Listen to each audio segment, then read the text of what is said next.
Mensaje, Dora, ya no nos abandones, no nos hagas sufrir. Porque ya no soportamos a estos. Ah, no. Eso fue mío. Es lo que doy, es el subtexto. Sí, como dijo Mario el otro día, medio subyace. No, pues son términos que se ajustan muy bien a cuando alguien quiere decir una cosa y dice otra. Mira, a mí me... Los historiadores muchan el subtexto de tal situación fue que tal. Hay un boom de los historiadores, Alejandro, que yo no... Qué bueno, me da gusto, pero me parece que hay ahora una explosión de algunos que yo ni reconozco, ni sé de dónde salieron, pero todos salieron a hablar de la conquista, todos hablan de Hernán Cortés. Ahora como que se está poniendo mucha atención en ese escenario y están teniendo mucha chamba. Antes nadie les hacía caso a ustedes. Exacto, creo que es eso. De hecho, a ver, hay que decirlo, este gobierno trajo otra vez a la historia al escenario, porque prácticamente desde... Yo creo que el último que más o menos tenía algunas menciones fue Salinas de Gortari. Acuérdense que su admiración por Zapata, el avión presidencial se llamaba Emiliano Zapata y hacía muchas... Su hijo se llama Emiliano. Hubo muchas referencias a la historia, pero tampoco nunca como lo que estamos viendo ahora. Y entonces, obviamente, en ese debate entre lo que el gobierno propone como su versión de la historia y lo que es en sí la historia por sí misma, en cuanto a investigación, análisis e interpretación, pues te permite que haya como un juego mayor de historiadores hablando de historia para un régimen para el que sí la historia es fundamental. Yo creo que si se hiciera un análisis de las mañaneras, yo creo que cuando menos 2 veces por semana hay una referencia histórica, y eso así nada más al vuelo, o sea, ni siquiera lo tengo como muy claro, y quizá es poco. 2 veces a la semana hablando de algo de historia. Generalmente algo equivocado. Exacto. Ese es el problema, que maneja datos equivocados o una versión de la historia muy personal, y la historia no puede ser personal. No, pero no creo que no son datos equivocados, es la interpretación política la que necesita él darle, el gobierno, a la historia.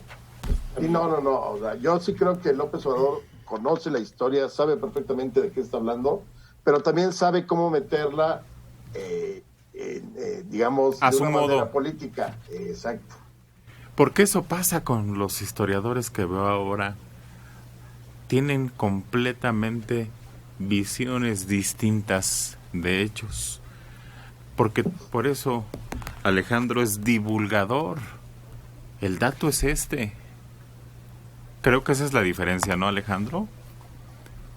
Y la accesibilidad, o poner la historia de una manera accesible para que no tenga que ser nada más interpretada o analizada en la academia por un grupo de sabios de historia o de las grandes eminencias, ¿no? O sea, que tú lo manejes de una manera coloquial, pero siempre, la divulgación siempre debe de estar sustentada. La divulgación no es novela, no es ficción, no es novela histórica. Pero no vale ponerle también para hacerla interesante.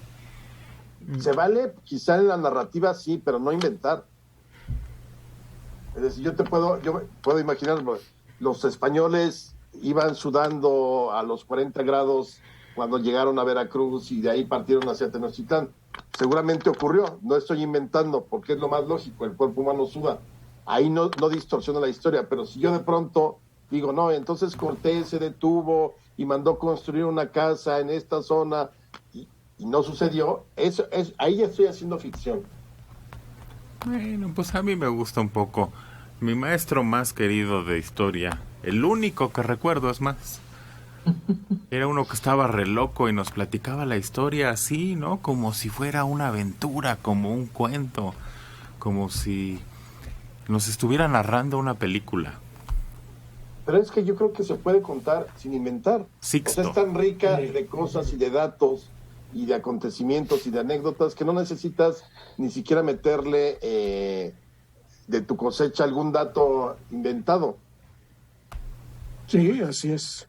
Y hay tanta posible interpretación de los hechos que se puede hacer. Se puede hacer fácilmente una interpretación ideológica de la historia sin equivocarte mucho. La historia son interpretaciones. Porque, a ver, yo les pongo un ejemplo. ¿Cuáles fueron realmente las decisiones?